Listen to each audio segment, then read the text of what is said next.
on the mic.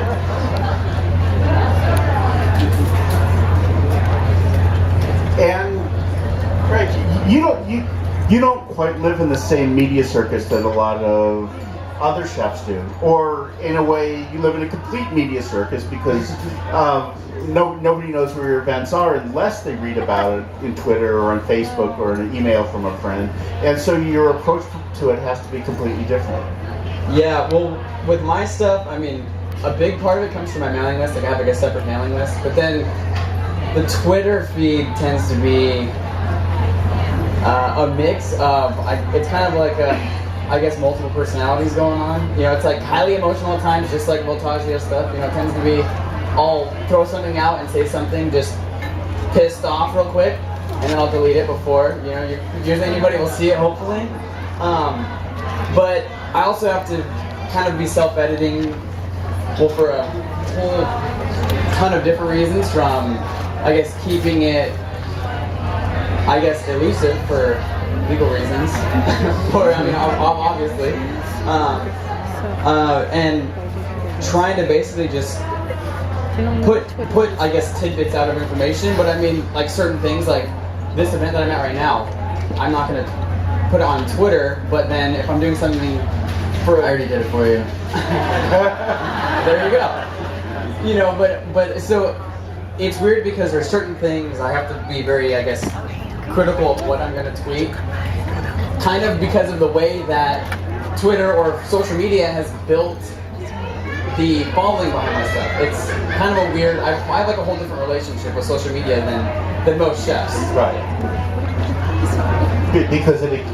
Because again, it exists mostly in social media. Oh yeah, it's all complete social media and just word of mouth, and people go to the dinners, but then they spread it through other social media, mostly through Twitter, you know, or just people signing up on the mailing list, and then we'll send out an email every once in a while of when we're going to do the dinners, or just random shit we're doing. So the speed with which Twitter moves things is sometimes pretty incredible. I mean, there have been several occasions when I've been sitting in a restaurant, I've just been served my first course, and I get the little ding, and I look, and it's like somebody has already, before I've taken a single bite of food, taken a picture of me about to take a bite of it. That was me too. That was me. I've taken pictures of him. Which is odd, especially because at least presumptive anonymity is supposed to be given in my profession, which unfortunately I've lost. I know who you are. Yeah, I couldn't even go to a sandwich shop. Alas. I hope I didn't get extra liver because you were there. We actually gave you less, so you wouldn't tell people that the portions were great. Small portions, you have to order 2 sandwiches. Very important to remember. It worked. Apparently it did. And a big bag of pork rinds, which are apparently crucial. But you must also get the thing, all of you, when oftentimes when you serve something that doesn't quite work out, and there might be a misplaced garnish, or the fish might be a little overcooked. It happens. You know, you're pushing out a lot of food every night.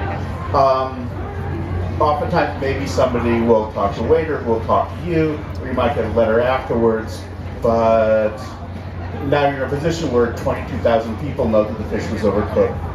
I mean, before the waiters even had a chance to take it off the table.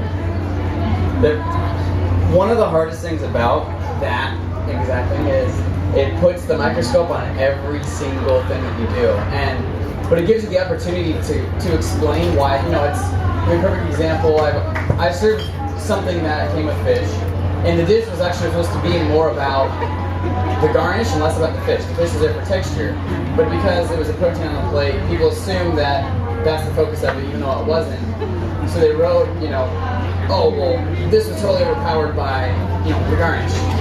And it's like me being able to go through and actually tell them, well, it wasn't supposed to be about that, and because people have a certain perception of, you see a plate of food and you have a certain perception of what that plate is saying to them.